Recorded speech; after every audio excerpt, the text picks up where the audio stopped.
Latest on business then, Charles Pellegrin is with me here on set. We're beginning with that story we mentioned in the news. Authorities discovering that meat processors have been selling bad meat on the market. Absolutely. 3 meat processing plants have been closed and 21 others are currently being investigated.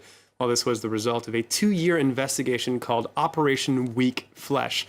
Investigators allege that some meat processors bribed health inspectors as well as politicians to turn a blind eye and provide the necessary certificates for the meat. Over 30 companies are accused, including JBS, the world's largest beef exporter, and BRF, the world's biggest poultry producer. Police explained that in some instances they used chemicals to disguise the rotten meat, some of which were carcinogenic. In other cases, they said that potato water or even cardboard paper were mixed with chicken meat. Charles, presumably this could have quite serious consequences here on the Brazilian economy. Well, to begin with, the Brazilian economy is not doing well as a whole. In 2016, it actually shrank by 3.5%. On top of that, Brazil is the world's largest exporter of red meat and the world's second largest overall meat exporter in the world. Over $10 billion worth of meat is exported from Brazil every year, including $4 billion of beef and close to $6 billion of poultry, going to over 150 countries. Well, as the Brazilian Minister for Agriculture explains, the stakes are high. I worry about the impact. Brazil is a huge food exporter. We have 7% of the international food market. So if there were a strong reaction and those countries decided to ban our products, that would create a huge crisis in Brazil. Yeah, the Brazilian agriculture minister there. Now, one of the world's biggest tech fairs is kicking off this Monday in Germany, isn't it? That's right, and in this year's partner country of CeBIT, it's called CeBIT, in Hanover, is Japan. While Prime Minister Shinzo Abe was there in person on Sunday night, he inaugurated the event with Angela Merkel. Well, while CeBIT deals with the latest trends in the technological sector, the two leaders used the occasion to reaffirm their commitment to free trade.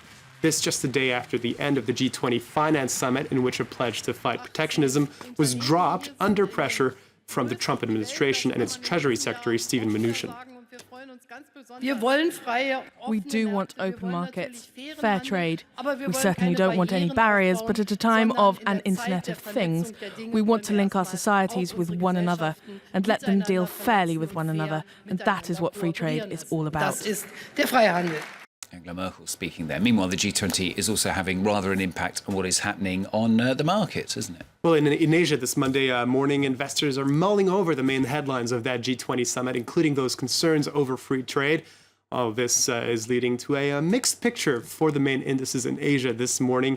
The Shanghai Composite up 0.4%, the Hang Seng in Hong Kong up 0.6%, while the Kospi in South Korea is down 0.35%. The Nikkei is closed this Monday for a national holiday. It's the vernal equinox, which is the beginning of spring. Well, let's take you through some of the other business stories making headlines this hour. There's more turmoil at Uber as its president, Jeff Jones, quits after less than a year on the job. The decision from the company's former number 2 comes after many controversies at the company, including charges of sexism and sexual harassment. Uber's boss and co-founder, Travis Kalanick, had previously announced he was looking for a chief operating officer to guide him through these turbulent times. And Vodafone, the UK-based mobile phone operator, has struck a deal to merge its Indian operations with rival Idea Cellular. The deal will create one of the largest telecoms companies in the world. The two companies confirmed that Vodafone will own 45.1% of the combined group, while Idea's parent company, the Aditya Birla Group, will own 26%. The deal will create India's largest telecoms group with a value of $12.4 billion and around 380 million users. Now then, this is what I call real business news. Some mixed news for global champagne sales. That's right. 360 million bottles were exported from France in 2016. That's the second worst performance in 6 years, well behind the record of 2011, which was at 322 million bottles. It's not all bad news, though. Some figures prove that there is something worth celebrating, perhaps with a bottle of champagne. Revenue as a whole is doing well, with over 4.5 billion euros of sales in 2016. That's almost as good as the previous year.